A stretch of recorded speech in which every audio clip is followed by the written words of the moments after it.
Hi, Germaniacs. So in answer to all your concerns on Facebook about how I'm going in the nerve-wracking lead up to my 21st, I'm doing okay. It's a really triggering time for any girl. My nipples are really dry, which is one of my stress indicators. So I'm just doing lots of face masks and collagen sachets, and I'm avoiding toxic people like my parents. Also, I've started starving myself. I've decided I'm changing the narrative on me being a heifer. No one likes the fat chick. No offense. It's a vibe. Anyway, it's going really good with Jeremy, my sugar daddy boyfriend. Lots to tell you guys about that. Let's get on with the bants, my little slutty McSlut faces. This week on Jamazing, horsetail hair extensions, face transplants, ballsack as a surname, being a hot 3-year-old, Gampy's monster voice, and did I really secretly freeze Jeremy's semen? Your weekly dose of beauty, fashion and adulting advice from Sydney's wokest influencer. She puts the quiche in quiche Lorraine. She's seen more dick than an Oxford Street glory hole. I'm Jamay, J-A''MIE. I'm young, white, hot, and I'm Jamazing. Nahugan, my Jamaniacs. One sec. Excuse the slaps. I'm just sipping my flat tummy tea, prepping for my party. It's actually really hard because I just had my lip filler done, 4 ml injection, so it's really keep dribbling down the side of the mug. Sorry about that. Okay, just quickly, I've had a few people asking me this week on Facebook if I'm into my cat because, like I said, I'm always getting naked in front of it and I used to pash it and there was that cat whiskers on my boobs line in the song last week. Rest assured, guys, there's nothing going on between us. I'm not into animals. The only time I've ever let an animal lick my vajayjay was when that baby cow did it when I got the treatment. Moving on. This is really bad. So my lecturer is threatening to fail me for the podcast, because she reckons I'm doing lewd content and it's offensive to people and I'm not fulfilling the assignment brief and heaps of you aren't fucking subscribing, so I might fail, which would be a literal fuck my life situation crisis. I'm not repeating the subject, no way. So I've been going to the head of the faculty, who's this old man, and he's really into me, so I might just flirt with him and see if he can have a word to my lecturer bitch. Anyway, it's worked in the past, so fingers crossed. So what else? My mum keeps going on about the Mercedes G-Wagon. She's all, excited. And I'm so much for the surprise, bitch. She's more excited about than I am. Anyway, no, I can't wait to get it. It's going to be really good. So my actual birthday is next week and the party's the weekend after. Literally cannot wait, guys. It's going to be the best night of my life. Boyfriend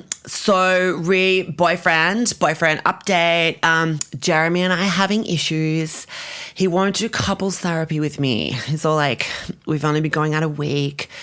Anyway, it turns out he's a lying bastard. So I finally saw his dick without the lights out and the blindfold. I took a secret photo of it while he was asleep, and it's a micro. So that Latino dick pic he sent was not even his. Amber was right. I was so fucking mad, and I slapped him and woke him up. Anyway, I'm not dumping him yet. He's not getting out of the relationship because A, he's rich and I want him to be my baby daddy, and B, I'm debuting him at my 21st and I don't want to show up like a single loser or fat and desperate and lame. So read the party, me and Jeremy are going in matching outfits. I'm doing the hot horse rider look, with the jodhpurs that I was telling you guys about. And I'm going to do my hair tied back with a high ponytail. And it's actually a horse hair, I'm putting a horsehair extension tail in. And it's actually a real horse's tail, with the bone and everything. like it's preserved and stuff, but it's like, yeah, it's going to be really cute. And I'm making Jeremy go as a horse. So he'll be in a fursuit with like the half coconut clip-clop shoes. I'm going to ride him in. I've got some big horse-size front teeth that he'll slot in. And I'm going to like GHD his mullet into like a mane. So that should look cute. Yeah. So, yeah, we're working through our relation issues in the lead up to the party. The micro cock, I've asked him to wear one of my old strap-ons from my bi phase, which he doesn't want to do, but like I've threatened to post the pic I took of his D on my amazing Facebook page. So, yeah, he's been doing it, wearing the strap-on. Yeah, it just sits above his actual cock, so it works quite well. Yeah. Everyone's like, you're such a nightmare girlfriend, Jamae, like ex-boyfriends and stuff, but I'm not. I just like to wear the pants in the relationship. Like, there's nothing wrong with that. And I really do like Jeremy. He's like, he's my little baby booba. I just love him. Like, I miss him when he goes to the bathroom.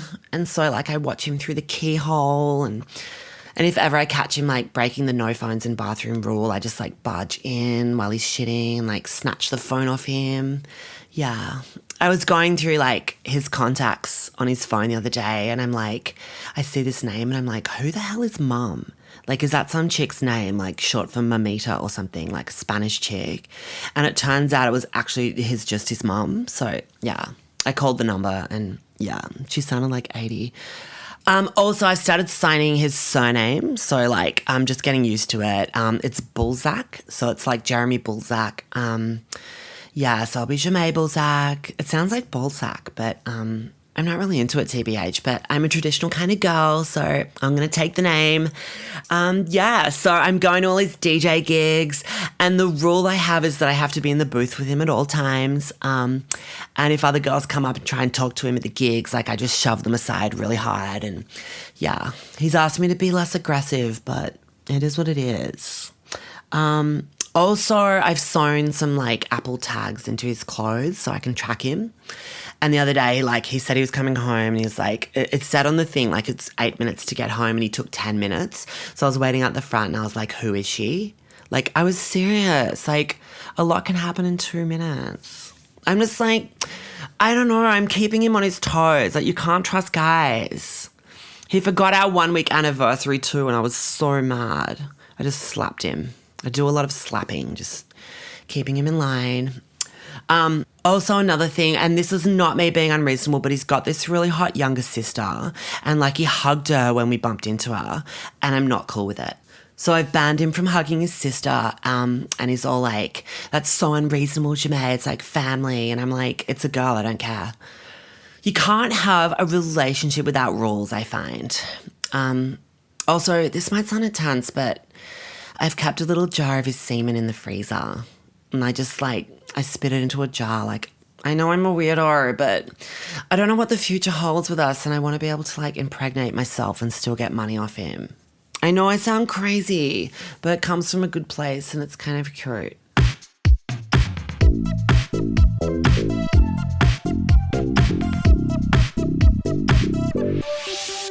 Okay, your mates. I still like that. So this week's Ask Jamae, it's from this, not loser, but like a kind of like an English guy looking for love advice. So you've come to the right place, mate. Let's have a little lissy. Hey Jamae, my question is, so I'm probably about a 3 or 4 on the quiche scale, but the girl I want to ask out is probably about a 9 or 10 on their quiche. So how would I get someone that's like twice my quiche level? Right. Yeah. Okay. Okay, he's sent in some pics too that I'm just looking at now.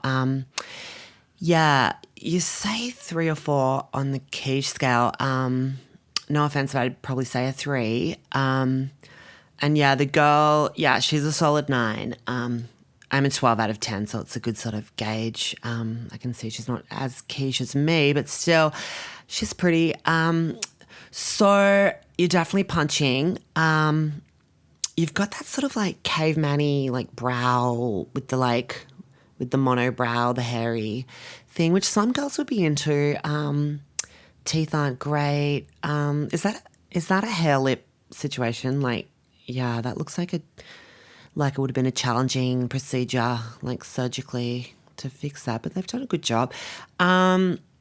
Look, they say, what is quiche? Like, how do you define quiche? Is it in the eye of the beholder? I don't believe that theory. Like, I think quiche is quiche. You're either quiche or you're not quiche, end of. For some girls, like, personality is a big thing. So you could have a great personality, but just looking at the clothes and, like, the expression on your face, I would assume you don't. Look, a question I get asked a lot is, Shimei, when did you first realise you were quiche? At what age? And I say 3. I remember distinctly, I was 3 years old, and there was this moment when it just hit me. Mum had locked me in the car at Chatswood Chase car park because I was being a little bitch, and she left a little bit of window open so I could breathe. It was like a dog kind of thing. And I was like holding down the horn and like yelling, Mum, and like I was like all red in the face. And I just remember like in that moment, like catching my reflection in the rearview mirror. And I was like, wow, you are a really hot 3-year-old. Like I had some like little natural golden like highlights in my hair at that age, and like the gorgeous lips and the stunning eyes, and I hadn't developed my horsey chin thing at that stage. But yeah, anyway, I just knew from then on that I was destined for big things cockwise. Yeah, anyway, back to you. I don't know why I sidetracked. That was a little weird. Yeah, so let's just call a spade a spade. Your face is problematic, mate. There's not a lot of options for you. One good thing for low-level quiche guys, that's a bit drastic, but I do like to recommend it, is a face transplant. You would definitely qualify. So I suggest you get yourself on the waiting list. It's pretty gruesome, but what they do is they'll like cut the face off a dead guy, like a hot dead guy, and like stitch it onto yours so that becomes your new face. It can look amazing. Like it takes a while to settle in, and yeah. So what I'd suggest for you is try to make friends with a really hot guy, get to know his family. Then what you want to do is you want to tamper with his brakes in his car because you want to cause like a fatal car accident. Then at the hospital, when everyone's like crying and you're like hugging the family, you just go, hey guys, I know a way that Aaron can like live on. I want to transplant his face onto mine. Get them to sign off on it, whip in a surgery, Bob's your uncle. It might be like a year or so for the face to take, and like you might have a sort of like a dead look for a while, but eventually you're going to be a hot guy. Well, you look exactly like your friend Aaron. You'll be an 8 out of 10 quiche at least, and you can hit up this girl and let the romance blossom. Okay, yes, I hope that helps. I'll DM you the face transplant specialist that I know. I was suggesting it for Mum at one point, so I've got a good contact. So yeah.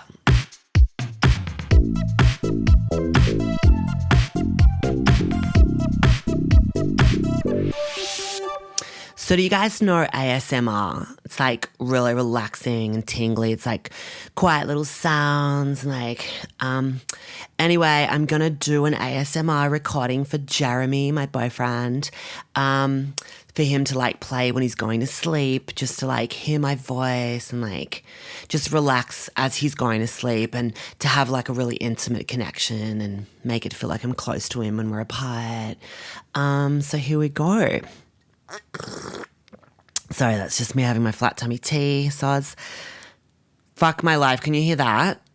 Why are there always fucking interruptions while I'm recording? Dorothy's cleaning the fucking glass in my mum's doll's cupboard. It's like, can you hear it? It's like, shh, squeak, squeak, squeak. Fucking hell.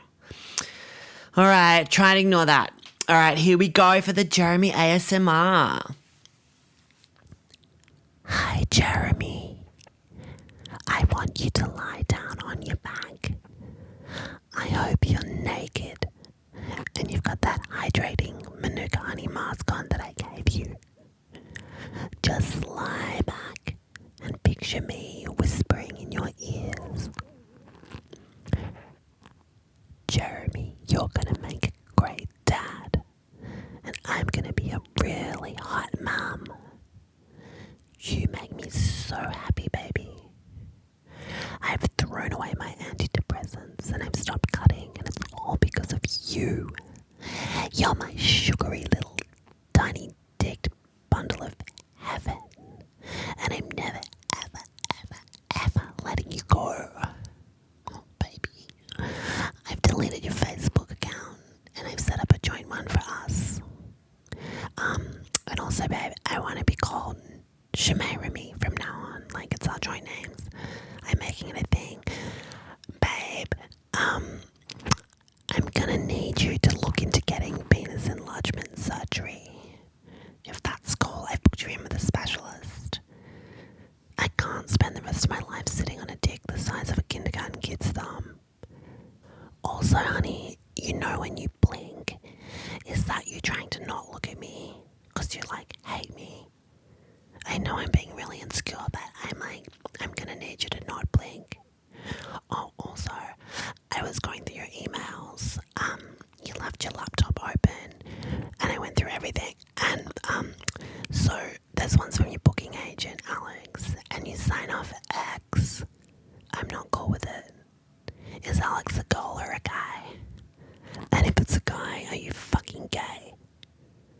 Baby, I want us to send texts to each other every 20 minutes all day when we're apart, okay? And don't reply to mine with an emoji. I want full sentences. Also, honey, if ever we're apart at night, I want you to watch me fall asleep on FaceTime every night. And don't hang up until I'm fully asleep. Okay, I want you to say the L word now. Say, I love you, Jemay. Say it now, because I love you, Jeremy, to the moon and back. And I can't wait for you to impregnate me with your tiny dick. Okay, cool. I'll just send that through to him for tonight.